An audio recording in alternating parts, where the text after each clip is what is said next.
Ayiwa an balimaw ani ɲankuma an bɛ masa Rahamani fo ka barikada ka bɛn ni bi donya in ye n'o ye tarata ye mai kalo tile 5 ni ma fili k'aw bɛɛ lajɛlen fo ni masa Rahamani ka foli ye k'a ɲini Ala fɛ Ala ka jamana in lakana Ala ka jamana ɲɛmaaw lakana Ala ka Mali bɔ janfan na o siratigɛ kɔnɔna la an bɛ a fɔ Ejidenw ye parce que a kuma bɛ ka caya minnu kun kan ka taa Egyptaire fɛ kuma jɛlen ye mun ye insécurité kuma min b'a la o tɛ tiɲɛ ye mais a kun sirilen bɛ dɔrɔn parce que an kun ye couvre-feu de kɛ donc ni couvre-feu bɛ yen avion kun ma na ka bɛn o ma mais o kɔfɛ bɛɛ b'a dɔn k'a fɔ ko avion yɛrɛ taji n'o ye kérosène ye a da gɛlɛyara kɛlɛ min wulila Iran o de donna a la kɔsa fɛ mais an b'a fɔ Ejiden bɛɛ lajɛlen maa ba naani kɔ ni Alahu Taala sɔnna ma aw bɛɛ bɛ taa Makan wa aw bɛ taa a tɛmɛ ni Ala sɔnna ma a y'aw hakili sigi agence tigiw nɔ tɛ nin ye maison de aji nɔ tɛ ko n'a ta taabolo don diɲɛ ko ko wagati dɔ la gɛlɛyani bɛ don a la donc a y'aw hakili sigi minnu ma taa fɔlɔ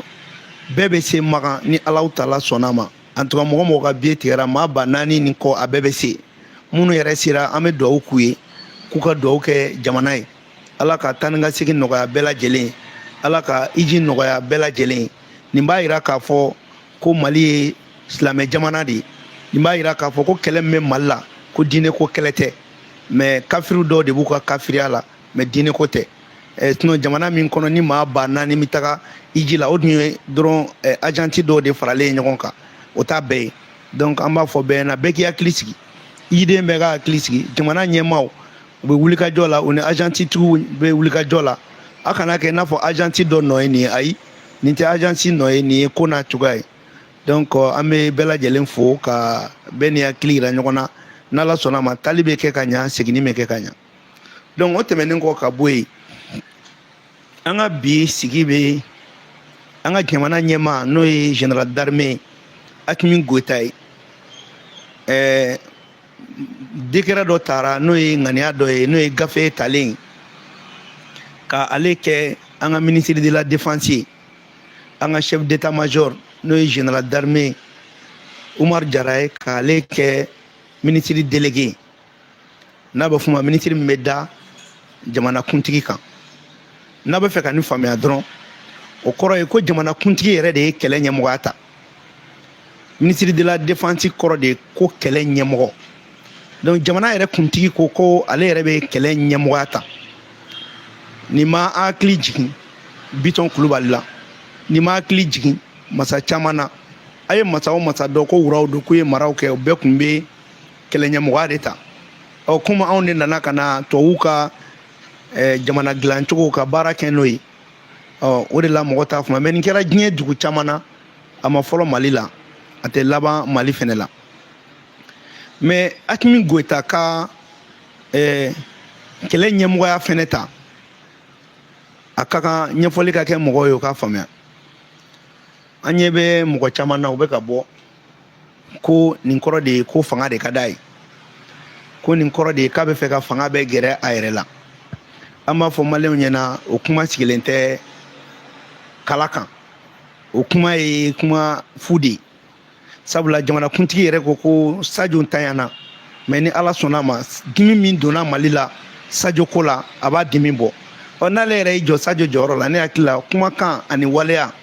u ye ɲɔgɔn sɔrɔ yen nɔ filanan caman bɛ ka bɔ ko jamanakuntigi k'a ye jamana ka sariya sunba k'a ye o suɲɛ ko o ma lawaleya n b'a fɔ maliyɛnw ma n b'a fɔ aw bɛɛ ɲɛna a k'a faamuya k'a fɔ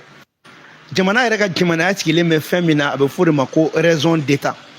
jamana ka jamanaya jamana ka ɲɛnɛmaya o jamana ka ɲɛnɛmaya o de bɛ jamana ɲɛmaa bila ka nin waleya ninnu ta wa n b'a fɔ maa cɛ tɛ yen mun bɛ se ka n sɔsɔ n'a y'a sɔrɔ ko sariya sɔsɔ don an b'a ɲini bɛɛ fɛ u ka n'a fɔ an ɲɛna compétence bɛ Mali ka so jumɛn na n'o bɛ se k'a jira ko nin ye sariya sɔsɔ ye o tɛ yen nɔ hali n'a y'a sɔrɔ ko sariya sɔsɔ don cour constitutionnelle tɛ se foyi tɛ min bɛ se k'a jira k'a fɔ ko sariya sɔsɔ don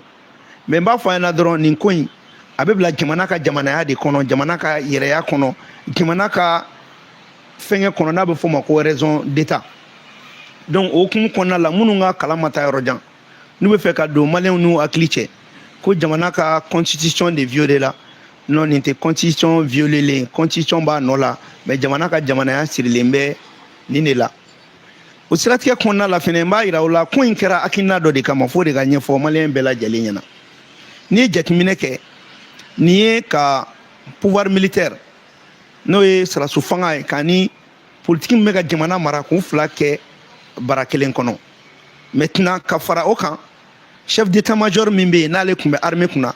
k'ale yɛrɛ gɛrɛ président na mais ka tila ka perepereya ko n'a bɔra ministre d'état la n'olu bɔra yen dɔrɔn ale de bɛ na donc o kɔrɔ ko ministre min don fɛnɛ fanga b'a la kosɛbɛ mais an bɛ ɲɛfɔli min kɛ fo bɛɛ lajɛlen ka faamuya a kun président kun bɛ se ka Famukɛ Kamara wele ka kɛ ministre ye a kun bɛ se ka général Masawule wele ka kɛ ministre ye a kun bɛ se ka général Boyi yɛrɛ wele ka kɛ ministre ye général caman bɛ yen mun bɛ se ka kɛ ministre ye nin wagati in na mais fo ɲɛfɔli de ka kɛ jamanadenw ɲɛna o hakili ka fɛn dɔ faamuya kɛlɛ in kun de kun ye ka chaîne de commandement k'a bɔ yen chaîne de commandement bɛ bɔ yen ka bɛɛ bɔ i jɔyɔrɔ la taasira kana k'an bolo baara kɛcogo kana k'an bolo n'i ye nin cɛ kelen o kelen ta a kɛra Famukɛ ye a kɛra Masawule ye a kɛra général Boyi ye a kɛra fɛn fɛn ye n'i ye ninnu bɔ u jɔyɔrɔ la bi dɔrɔn i bɛ tiɲɛni de kɛ i bɛ yɛlɛma don chaîne de commandement na alors que an bɛ wagati min kɔnɔ sisan baara min bolodalen bɛ o ye ka baara to a nɔ la ka gosili kɛ a gosili cogo la pour que ka victoire sɔrɔ a victoire sɔrɔ cogo la donc a tɛ i n'a fɔ kun ma ta ko u ni ministre ma kan ayi mais a kun ye an bɛ ka kɛlɛ kɛ ni tagabolo min ye k'o kɛlɛ sen to a nɔ la bɛɛ k'i jɔ i jɔyɔrɔ la nin ko in ye wagati kunkurunin de a bɛ fɔ nin ma ko décision temporaire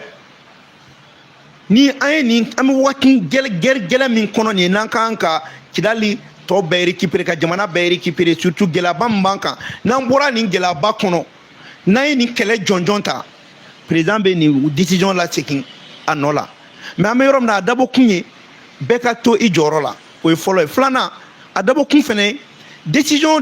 bɛ ta armée ko la a kana sumaya président yɛrɛ ye ministre de la défense ale yɛrɛ kɛlɛkuntigi ye ka ban yɔrɔ décision tɛna sumaya o la bilen min tun bɛ chef d'état-major kunna n'ale bɛ opération kunna n'ale bɛ terrain dɔn n'ale ka adjoint fɛnɛ bɛ terrain dɔn n'ale samana ka na président kɛrɛfɛ o b'a to kuma o kuma bɛ fɔ politique sira fɛ o kuma kelen bɛ kɛ sɛbɛ ye dugumana na donc maliyɛn bɛɛ k'a faamuya ko nin fɛn in dabɔra walasa Sadio taara k'an to sira mun na k'o sira kelen ta k'o don ba la ka mɔnɛ bɔ jamanadenw na nin b'a yira fɛnɛ ko Sadio évangile min fɔra o de ye sira tagamalen filɛ nin ye donc n'an nana k'an bɛ yɛlɛmali dɔ kɛ ka dɔ kɛ ministre ye k'olu bɔ opération dɔ la a bɛ gɛlɛya don baara la donc bɛɛ bɛ to i nɔ la maintenant k'a fɔ maliyɛnw ɲɛna a bɛ mɔgɔ minnu ka kalo-kalokan mɛn ko nin kɔrɔ de ye ko président dalen tɛ mɔgɔ si la ko président bɛ ka fɛn bɛɛ k'a yɛrɛ ta ye nkalon bi nkalon sini a sigilen tɛ foyi ka nkalon kɔ président ye nin kɛ dɔrɔn bɛɛ ka to i nɔ la bɛɛ k'i ka baara kɛ ko d'an ko ma o ye ko tiɲɛ ye mais n bɛ misali fitinin dɔrɔn di aw ma aw bɛɛ y'a ye sisan CNT kɔnɔ Maliki Jaw ye a ka bureau falen mais Maliki Jaw ka bureau falenna fɛn fɛn ye commission de président ye a ma sɔn a ci ka bɔ a nɔ la o fɛnɛ ye stratégie dɔ de ye donc ninnu fɛnɛ ka t'u nɔ la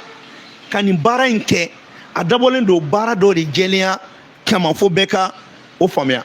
donc maliyɛn bɛɛ ka bɔ fili la bɛɛ k'a ye k'a fɔ Asimi ye nin kɛ kun min na fanga diyaɲɛ tɛ k'a fɔ dɔwɛrɛ tɛ mais Sadio sara sa cogo min na balina wɛrɛ kana kan na opération bɛɛ ka surunya ɲɔgɔn na minnu bɛ terrain kan u ka continuer k'u ka baara kɛ pour que ka chaîne de commandement to a nɔ la opération fɛnɛ ka initiative min bɛ yen ka baara in bɛɛ kun cɛ Kidali ko o yɔrɔ ko k'a ko bɛɛ ban o tagasira dɔrɔn de ye nin ye donc an b'o ɲɛfɔ maliyɛn bɛɛ ɲɛna bɛɛ ka baara kɛ ni o ye mɔgɔ si kana n'a bila i kunkolo la k'a fɔ ko président ye nin de kɛ ko ka dɔ fara a ka fanga kan wagati in de bɛ nin diyagoya président kan wagati kɛcogoya bɛ nin diyagoya président kan ani danayabaliya tɛ fankelen fɛ n bɛ min far'o kan président ma nin a kelen ma nin hakilina ta dɛ ani sirasiw ɲɛmɔgɔw farala ɲɔgɔn kan olu yɛrɛ de fana ye nin hakilina di ko an ka baara kɛ tan donc k'a fɔ maliyɛn bɛɛ ɲɛna nin kuma ninnu a tɛna foyi tiɲɛ sabula sɔrɔdasi ɲɛmɔgɔw yɛrɛ bɛnnen don ko la o yɛrɛ bɛɛ b'a dɔn ko nin de y'a taabolo ye bɛɛ b'i nɔ la bɛɛ bɛ k'i ka baara kɛ jamana ko de don donc président ka nin an b'a fɔ a diyara an ye bi président ye mun kɛ ni mɔgɔ mɔgɔ bɛ ko kalama i b'a sɔrɔ nin ka da a bɛɛ ye mais fo mɔgɔ ka fɛn dɔ faamuya tiɲɛ don président ye défense militaire ta mais mɔgɔ ka dɔn ko kɛlɛ kɔnɔ ko fɛn fila de bɛ yen la question de défense ani question de sécurité nin fɛn fila tɛ kelen an bɛ to ka nin de gɛrɛ ɲɔgɔn na sécurité halisa o bɛ Dawudu bolo o b'a nɔ la mais la question de défense o de ye nin ye golomatiri tabɔ alors que o fɛn fila baara bɛ kɛ ni o de ye jamanadenw sécurité intérieure bɛ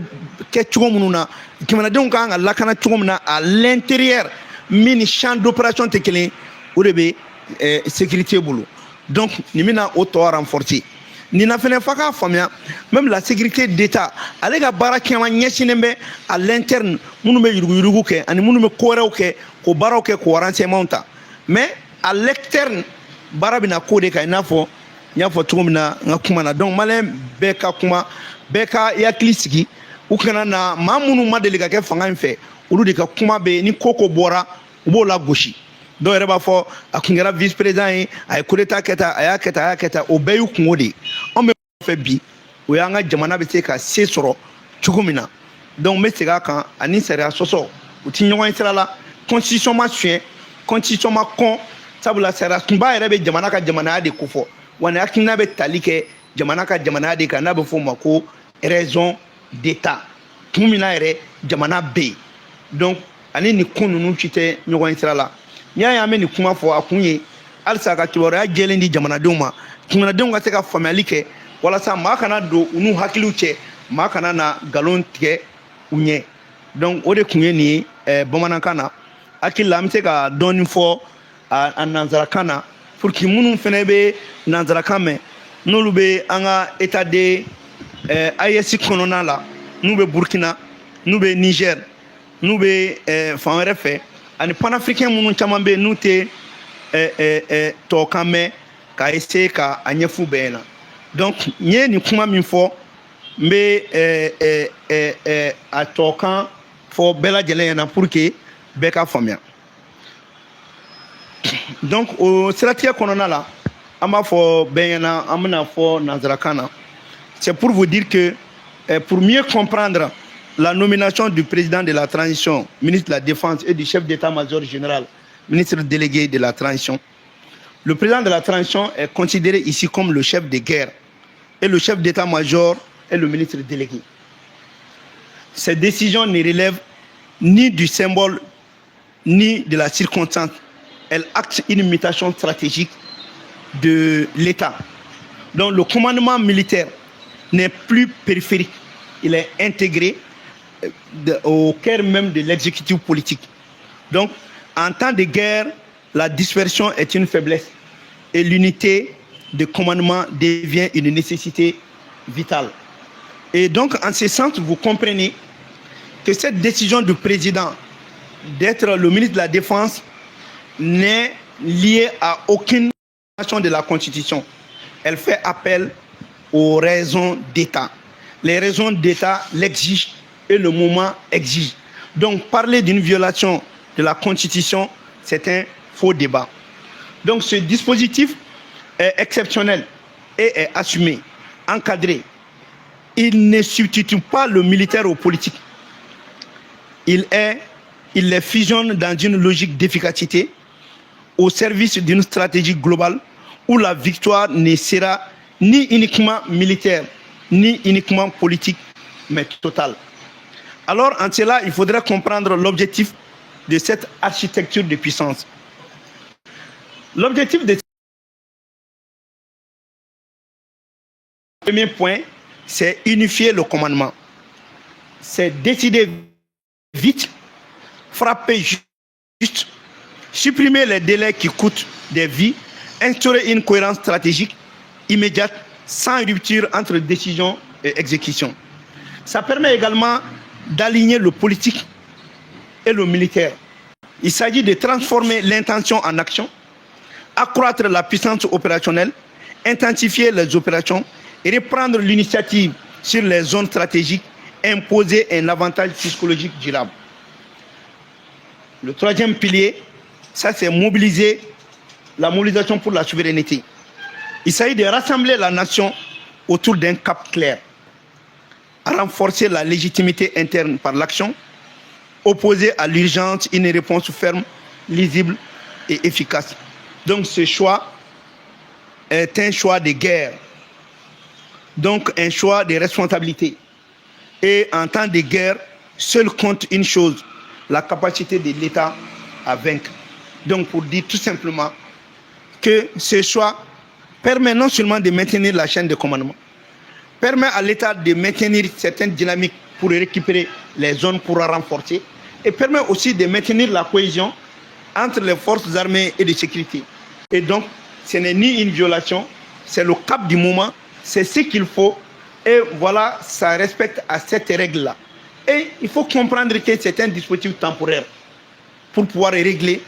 le contexte dans lequel le Mali vit. Donc voilà, en bref,